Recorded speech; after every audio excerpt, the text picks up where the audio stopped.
Hello Hambini fans and welcome to another episode of Hambini Reams. In today's episode we've got a pen that works. Colnago Y1RS engineering breakdown by yours truly, aged 5. That's me. Right, let's start off with a disclaimer. I've got to draw your attention to this one first of all. I'm required to put this now because HR have said so. So all views expressed are my own and not those of my employer. Just some other disclaimers.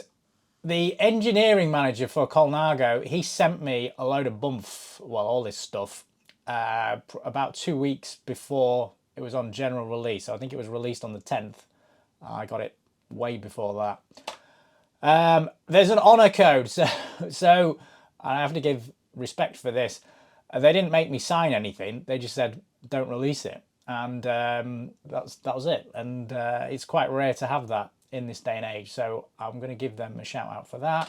Ignore everything I say, it's probably wrong. And if you own a copyright on something, I don't think you do, but I'm using it under fair use, get in touch and I will give credit in the description. This is the white paper that was sent. There was an embargo on this one. Was it the other one? I can't remember. This is one of the bits that was sent. This is actually quite interesting reading. Obviously, it has got slanted towards, showing that the Colnago performance is the best. But if you look through it, everything that's in there, it's not BS. It is actually based on sound engineering principles and stuff like that. So again, I would say have a look, have a read of it. It is worth reading. It is engineering heavy in places, but on the whole, I would say that's well written for the masses. Right, this is the previous generation Colnago V4RS, and this is actually the slide from that presentation that I did a couple of years ago. And I basically slated the bike. I said it wasn't very aerodynamic, even though they were bragging about its aerodynamic credentials. I mean, there was a few things, I'll point them out. I pointed out this, which was a gap between the front tyre and the down tube, and also again around here. And I guess the biggest thing was boxy sections are not really very aerodynamic. Now, just to be clear, boxy is like that, whereas slender is like that, and assuming the air is going that way. So slender, this is quite significantly more aerodynamic than this. And if you have a look at the seat tube and the seat post on the V4RS, it's quite boxy. Same thing around here, boxy, boxy, boxy. And these things, which we'll come on to, the fork legs, aren't particularly great, and the front of the bike was quite boxy. Okay, it was round, but it was boxy. And I presented this thing with drag coefficients on the right hand side. I also had this slide on there, which was, I described the aero as comical, because I compared the V4RS to the Cannondale System 6, which amongst aero engineers, we probably say that at the time was one of the most aerodynamic bikes that you could get, even it tested well as well. And you see the features on there. So you've got quite long, well, you've got first of all very small gaps, and then also quite long and slender tube shapes. Even back then, I think the 3-to-1 rule existed. So that basically meant if you have a shape like that, let's call it an aerofoil shape, if that part's 1, then that length there is 3. I believe that's changed now, it's been outlawed. But anyway, you can see the difference. Both of these bikes claim to be aero, and I basically slated that one. I also said it was like a V3 RS with a different set of handlebars. Now, the guy from Colnago, give him his dues, rang me up. We had a chat about it. And he's a lovely bloke called Davide. And I think he took, some of the conversation on board and went away. And then he made this. Now, if I go from, so I've put the old bike here. Now, if I go from right to left on this thing is, the shizzle, let's say. So the handlebars, now in this profile or side-on view, you can't really see the handlebars, but the next slide will show you it. The head tube's quite deep, and the fork legs look at them. They are quite deep as well. So we're going for the, you know, the slender shapes that I was on about.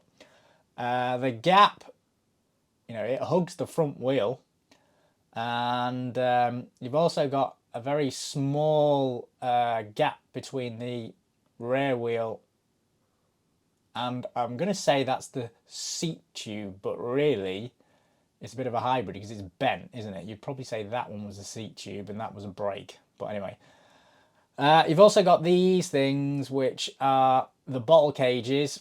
So there, when the bottles are actually in the bike, you could it's quite obvious to me that they've done it to basically fill the area in and also extend the cord length of the aerofoils. And then, yeah, I mean, the tube shapes are quite slender. And obviously, I haven't really mentioned this, but this, I guess people would say, is fairly quirky. Oh, this eraser on this pen is amazing. Yeah, this is a bit quirky. It's almost Trek-esque. But there we go. And I guess one other thing is they fitted much more aerodynamic, by the looks of it, brake discs on that bike, because it looks like the middle's covered in. Or maybe that's just that shot. Whereas that one is the SRAM one. There's a load of cutouts in there. But we'll come to that in a minute. So these are the handlebars. Now, this is, I was going to say like nothing I've seen before, but I guess the Cervelo one on the S5 has some sort of quirks about it as well. The cord on the handlebars is very long, so if you look at that in section, it's probably something like that. Now, from an aerodynamic point of view, having a long cord to thickness is better because the airflow comes over and then sticks, and then goes off.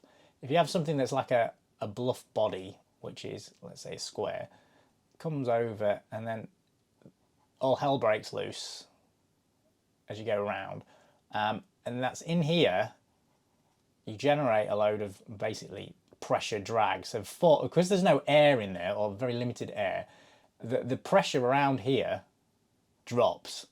So you end up with drag, which is called, ironically, pressure drag.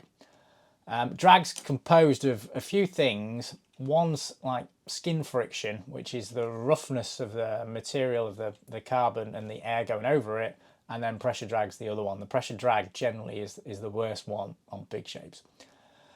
I mean, there are a few advantages to this. I mean, the first one, from a practical perspective, is it will always be aligned. So it'll always be dead straight. And it's hinged. So there's a bearing, I think it's in there and there. And then this bit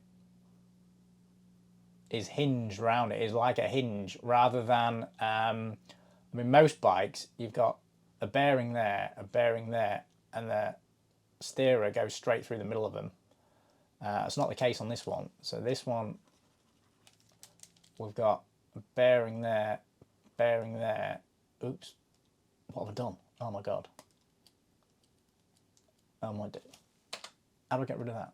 Oh, right. Bearing there. And then the actual fork and steerer are offset like that. So that's how that one works, I think. I mean, I don't know for sure, but I've seen that quite a lot in time trial bikes. The advantage with that is you can, you know, extend the head tube. So if you look at the head tube, it's considerably longer than it was. So that again is this business about making the aerofoil sections more slender, or increasing the ratio between the thickness and the cord. So aerofoil, let's try it again. Oh, that's better.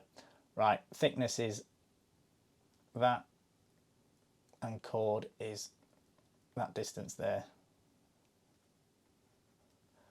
Anyway, this head tube is considerably deeper, let's say. And the other thing is that I found quite interesting was the frontal area of this bike is, you know, 19% lower.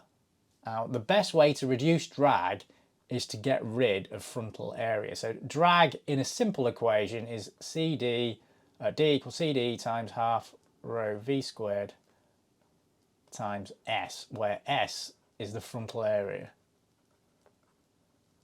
Now, all these people that, one of the big cons is people say, oh, fit wider tyres, they're more aerodynamic. It's complete rubbish.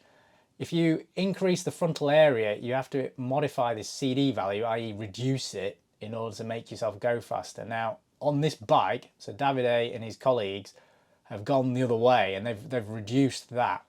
So the S value has gone way down. I mean, 20% is huge for the bike. Considering though, okay, you've got the rider to go on top of it, so that's limited, but just on the bike, the bit that he can control is reduced that.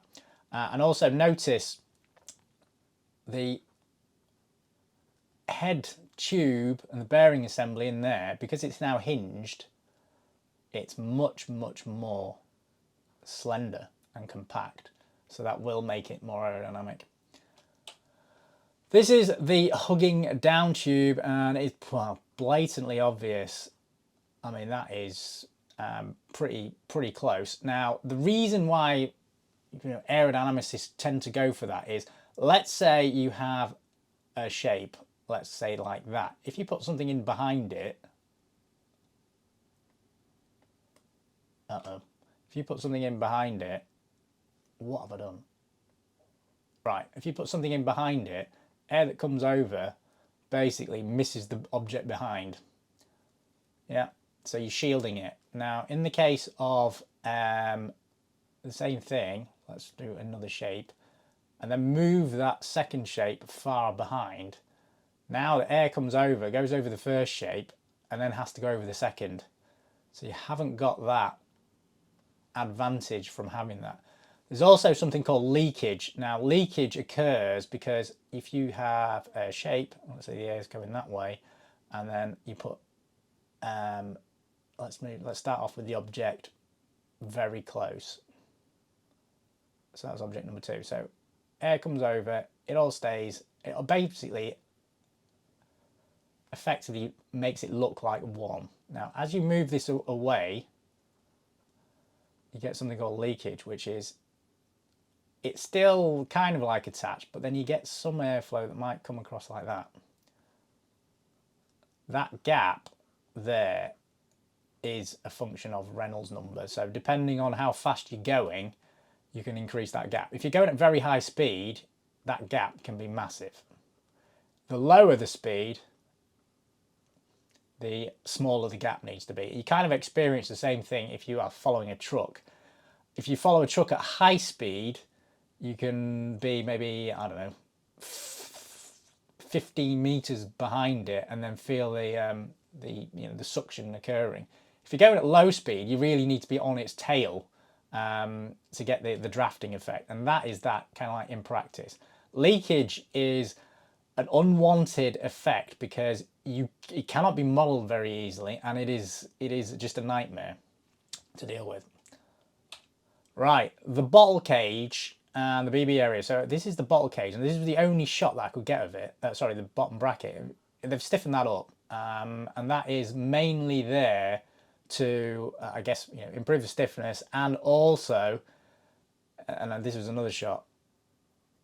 If you fill the triangle in, so it behaves like a solid body, you'll make the thing more aerodynamic, and that goes on to what I just said before about having objects with gaps in between them. If you make the object one, then the air is more likely to stay attached. Now, obviously, in here, there are some cutouts, so air is going to go wishy-washy, but it's probably a good thing. Well, it is definitely a good thing. Then we come on to probably what is the most controversial part of this this bike. So let's talk about this first. So there is a small gap again, so it reduces your leakage rate. But then the seat tube and basically rear section of this bike is lacking a double triangle. So on a normal bike, well, most bikes, you'd have kind of like that setup. That is geometrically very stiff. Now on this bike, it looks something like this. That bit's actually missing. Let's try again. So we've got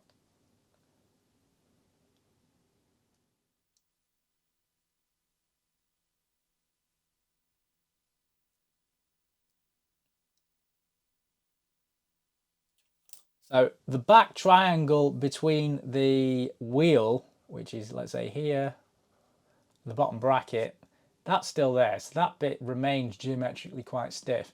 Over here, we've now got what is almost trapezoidal, and that is not geometrically that stiff. So if you have a look around here, they've had to, looks like, reinforce quite considerably this joint and this joint. Now this joint specifically, you can see the triangulation in there. So if you get a square, that's not all that stiff, because if you, well, it's not very stiff at all, because if you pin the corners, you can move it like, you know, you can turn it into a diamond. So what they do is they put something called gussets in. So gussets are basically triangular plates, and you'll see these in, you know, structures around. And by putting the little triangular plates in, it stiffens them up. Now, those of you who do a lot of DIY, when you put a door frame in, door frame looks like that. What you tend to do is you tend to put like 2 diagonal braces in. And that is just to stiffen that up. And that's effectively what they've had to do here. Now, the lack of a double triangle, you can, because it's not geometrically stiff, you still need the stiffness from somewhere. You have to basically make the wall thickness of the frame thicker or stronger to be able to resist the stresses, because it's on a triangle like that, the angle is proportional to the side length. So if that's the angle, that's the side length. You can only have one combination of angle and side length. On a square, the side length and the angle that's immediately opposite it are not related. You can just like wiggle it like into a diamond shape. You can't do that with the triangle, so it's inherently stiff. So to compensate, they have to go and put reinforcement in there. And then, you kind of like come to what is possibly the most contentious part of this, which is the seat post. Now, the seat post, you can see that is the maximum amount you can put in it. So it probably limits your resale value to an extent, and you have to make sure you've got a bike that fits you. The other bits on here, which this is a section from the stuff that they sent me, they've tried to do this so it adds compliance. Now, compliance is one of those buzzwords that's going around these days. It's basically to make stuff more flexible. So what they're saying is it pivots round here, and it pivots, that way, sort of radially, radially round in an arc round, and that gives you your comfort. I think, given the shapes involved on this frame, I think it's more likely that it'll be quite a stiff ride, whatever. I think you're better off looking at the seat rails on your seat and then getting the flex from there. I mean, I don't really like soft bikes. I like them as stiff as possible. Right, the Achilles heel of this bike. Is it Achilles heel? I don't know, but it's probably the one thing that people will look at is the weight. So the new bike is 1,415 grams. Now, by modern contemporary standards, that is quite heavy. I mean, I've got a Windspace bike that is, well, the SLC3 that's under a kilo. So you've got like 400 grams. That is a lot of weight, 400 grams in this time, at this age, versus the previous generation, which was 1,173. So yeah, it's something to consider. Right, the lowdown. I mean, in here is quite a refreshing thing, really. I thought lots of the stuff that they put in was proven based on sound engineering principles, and then I've kind of like jotted them down here. And then the things that you need to consider if you are going to buy one, you can't really adjust it. Those handlebars are bespoke to the bike. So unless someone on AliExpress starts putting them out at ridiculously cheap prices, you'll be going back to Colnago to buy replacements. So it may be that you have to compromise your position to get onto this bike. Now the weight has clearly been sacrificed for the aero, so that's something that you probably want to consider. And obviously it's quite expensive, but that is just the obvious. Right, that brings us to the end of this video. If you did enjoy it, remember to smash that like button. If you didn't, go screw yourself. And as always, keep banging your hairdresser.